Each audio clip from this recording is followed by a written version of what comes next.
नमस्कार दोस्तों, मैं हूं डॉक्टर दिशा प्रजापति और आपका स्वागत है मेरे यूट्यूब चैनल पर। दोस्तों, आज की वीडियो में हम मसूड़ों की बहुत ही कॉमन प्रॉब्लम पायरिया के बारे में बात करने वाले हैं। पायरिया होने के रीजंस क्या क्या है, उस टाइम पे हमें क्या लक्षण दिखाई देते हैं और पायरिया से बचने के लिए हम क्या कर सकते हैं, और अगर पायरिया हो गया तो उसके लिए हम क्या इलाज कर सकते हैं। ये सारे ही टॉपिक्स के बारे में हम आज के वीडियो में बात करने वाले हैं। तो दोस्तों, मेरे साथ इस वीडियो में एंड तक बने रहिए ताकि आप कोई भी इंफॉर्मेशन मिस ना करें। सबसे पहले बात करेंगे कि पायरिया क्या होता है। पायरिया, जिसे पेरियोडोंटाइटिस भी कहा जाता है, जो हमारा दांत होता है उसके हर एक दांत के सराउंडिंग बोन होता है, यानी कि हड्डी होती है, और हड्डी के ऊपर सपोर्टिंग टिश्यूज रहते हैं और उसके ऊपर हमारे गम्स रहते हैं। तो जब हमारे गम्स में किसी प्रकार का इन्फ्लामेटरी डिसीज हो जाता है तो वो धीरे धीरे प्रोग्रेस होके पायरिया में कन्वर्ट हो जाता है। जो पायरिया होता है वो डायरेक्टली ऐसा नहीं है कि आपको कल मसूड़ों में ब्लीडिंग हुई और आज पायरिया हो गया। पायरिया होने से पहले हमें बहुत सारे ऐसे लक्षण दिखाई देते हैं जिससे हमें पता चलेगा कि अगर हम इस स्टेज पे ध्यान नहीं देते हैं तो हमें आगे जाके पायरिया हो सकता है। तो जो इनिशियल स्टेज होता है उसे जिंजेवाइटिस कहते हैं।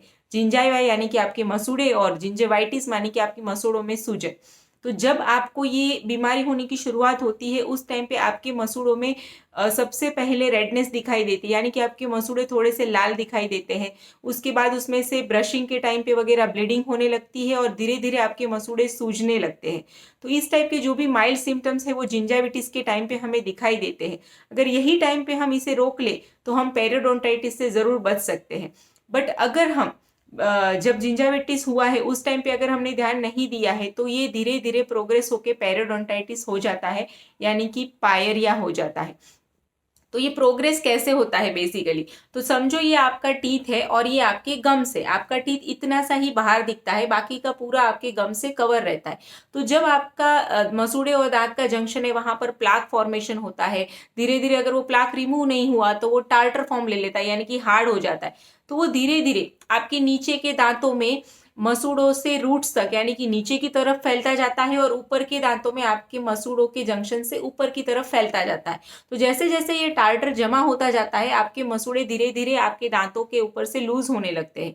जैसे ये लूज होते हैं और टार्टर और प्लाक जमा होता है और धीरे धीरे आपके मसूड़ों को और लूज करते हैं। और जैसे जैसे ही आपके मसूड़े लूज होने लगते हैं वो बहुत ज़्यादा रेड हो जाते हैं, फ्लफी हो जाते हैं, यानी कि वो लूज एकदम स्वेलिंग होती है उसमें बहुत सारी। किसी भी टाइम पे आपके मसूड़ों से खून आने लगता है और जैसे जैसे ये मसूड़े और टार्टर जमा होता है आपके मसूड़े डिटेच होते हैं, धीरे धीरे वो मसूड़े भी नीचे सरकने लगते हैं, जिसकी वजह से आपको गम रिसेशन की भी प्रॉब्लम हो सकती है। साथ साथ आपको दांतों में सेंसिटिविटी, यानी दांतों में झंझनाहट की प्रॉब्लम शुरू हो जाती है और धीरे धीरे खाने के टाइम पे, यानी कि च्यूइंग के टाइम पे भी हल्का हल्का सा पेन होने लगता है दांतों में। ये सारे ही स्टेजेस में से पास होके जब पायरिया लास्ट स्टेज में पहुंचता है तो उस टाइम पे आपके मुंह में से बहुत ही ज्यादा बदबू आने लगती है, जो कितना भी ब्रशिंग करने के बाद जाती नहीं है। वो कांस्टेंट आपके मुंह में से एक खराब सी स्मेल आने लगती है। आपकी मसूड़ों से कभी कभी पस आने लगता है। आपकी जो दांत की सपोर्टिंग हड्डी रहती है वो हड्डी भी गलने लगती है, जिसकी वजह से आपके दांतों की पकड़ लूज हो जाती है और आपके दांत धीरे धीरे लूज होने लगते हैं। तो ये सारे ही प्रोग्रेस होते हैं symptom step by step pyorrhoea के केस में। पायरिया होने की मेन रीजंस क्या क्या है, तो पायरिया होने का सबसे बड़ा और मेन रीजन है कि अगर आपकी दांतों की सफाई अच्छे से नहीं हो रही है, यानी कि आपके दांतों पे जो प्लाक जमा होता है उसकी सफाई अच्छे से नहीं हो रही है, उसकी वजह से ही जिंजाविटिस की शुरुआत होती है। और एक बार जिंजाविटिस हो गया और हमने ध्यान नहीं दिया और वो आगे प्रोग्रेस हो गया तो पेरियोडोंटाइटिस यानी कि पायरिया हो जाता है। तो दांतों की सफाई अच्छे से नहीं होना सबसे बड़ा मेन रीजन है पायरिया के केस में। कुछ और भी रीजंस है, जैसे कि अगर आपको ड्राई माउथ की प्रॉब्लम है, आपके मुंह में जो लाड़ बनती है उसका अगर प्रमाण कम है तो उस केस में भी हमें पायरिया की प्रॉब्लम हो सकती है। अगर हम निकोटीन, यानी कि आपको अल्कोहल या फिर टोबैको च्यूइंग की आदत है तो उसमें जो निकोटीन रहता है उसकी वजह से हमारे जो मसूड़े होते हैं वो श्रिंक हो जाते हैं, यानी कि कॉन्स्ट्रिक्ट होते हैं, उसकी वजह से भी हमें पायरिया की प्रॉब्लम हो सकती है। आप अगर कोई ऐसे रेगुलर मेडिकेशन पे है जिसका साइड इफेक्ट की वजह से आपको ड्राई माउथ की प्रॉब्लम हो रही है, या फिर कोई लॉन्ग टर्म मेडिकेशन पे है तो उसकी वजह से भी कभी कभी हमें गम्स में प्रॉब्लम्स हो सकती है।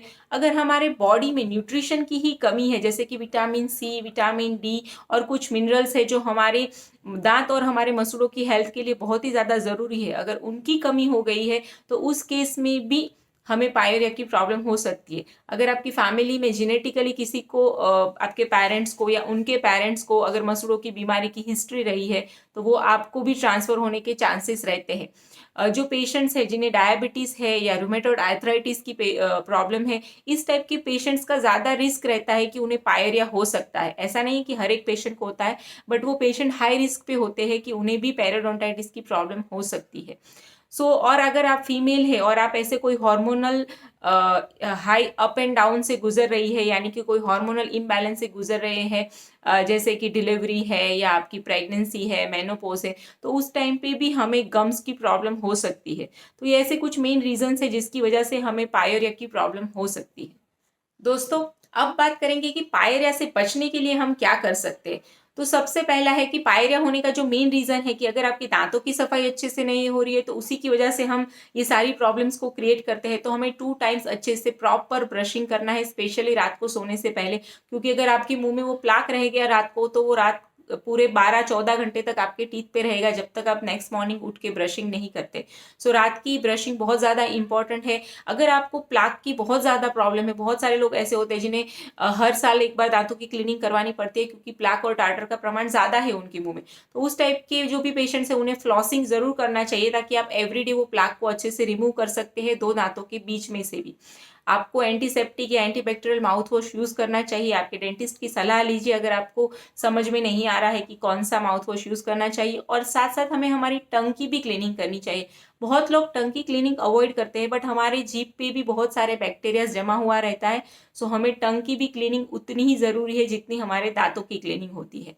इसके बाद अगर फिर भी आप किसी रीज़न की वजह से आपके केस में जिंजरवाइटिस यानी कि आपकी मसूड़ों की प्रॉब्लम की शुरुआत हो गई है, और आपको समझ में आ गया ये सिम्टम्स सुनने के बाद कि अगर हमें मसूड़ों की प्रॉब्लम की शुरुआत हो गई है, तो आप इनिशियल स्टेज पे ही आपके डेंटल विजिट कीजिए, आपके डेंटिस्ट को वो दिखाइए, और पायरिया को होने से रोक सकते हैं इसी स्टेज पे। दोस्तों, अगर फिर भी ये सब करने के बाद भी किसी रीज़न की वजह से समझो आपको पायरिया हो गया, तो उस टाइम पे हम क्या इलाज कर सकते हैं, उसके बारे में अब हम बात करेंगे। तो सबसे पहला है कि जैसे हमने बताया कि ये डिसीज़ की प्रोग्रेस शुरुआती होती है जिंजरवाइटिस से।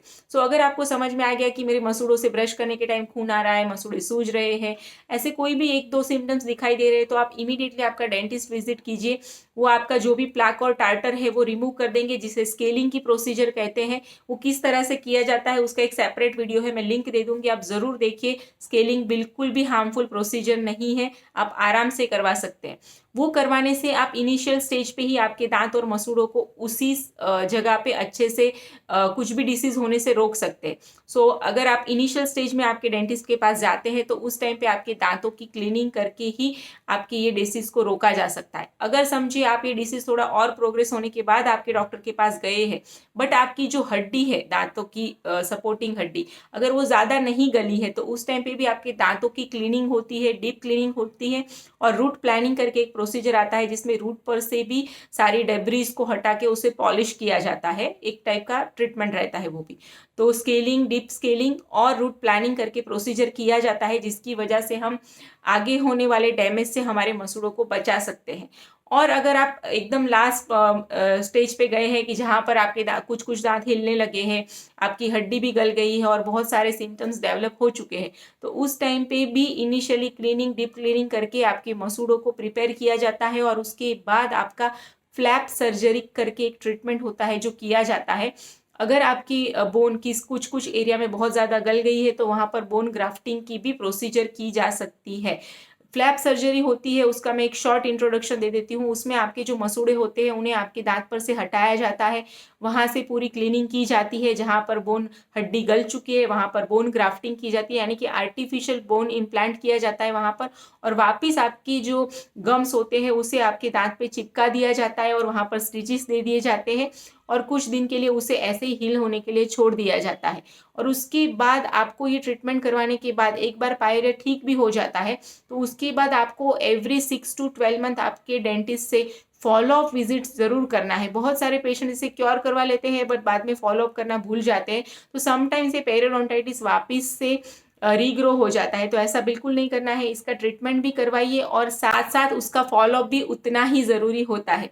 सो दोस्तों आज के वीडियो में इतना ही। आई होप ये वीडियो आपको ज़रूर पसंद आएगा। और यहाँ पर मैं एक एडवाइस भी देना चाहूँगी कि दोस्तों यूट्यूब पे बहुत सारे वीडियोस है कि एक चुटकी पर ये चीज़ लगा दीजिए आपका पायरिया ठीक हो जाएगा। बिल्कुल भी ऐसा नहीं है।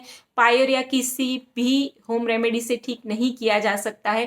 तो आप ऐसे कोई भी होम रेमेडीज अप्लाई करके आपके दांत और मसूड़ों को बिल्कुल भी खराब मत कीजिए। सीधा आपके डेंटिस्ट के पास जाइए और प्रॉपर ट्रीटमेंट कराइए। आई होप ये वीडियो आपके लिए यूजफुल रहेगा। अगर थोड़ा सा भी पसंद आता है तो प्लीज़ इसे लाइक कर दीजिए, अपने फ्रेंड्स और फैमिली के साथ ज़रूर शेयर कीजिए। और अगर अभी तक आपने मेरे चैनल को सब्सक्राइब नहीं किया है तो प्लीज़ मेरे चैनल को सब्सक्राइब कीजिए। नीचे दिए गए बेल आइकन को भी ज़रूर प्रेस कीजिए ताकि आने वाली सारी वीडियो के नोटिफिकेशन सबसे पहले आपको मिलते रहे।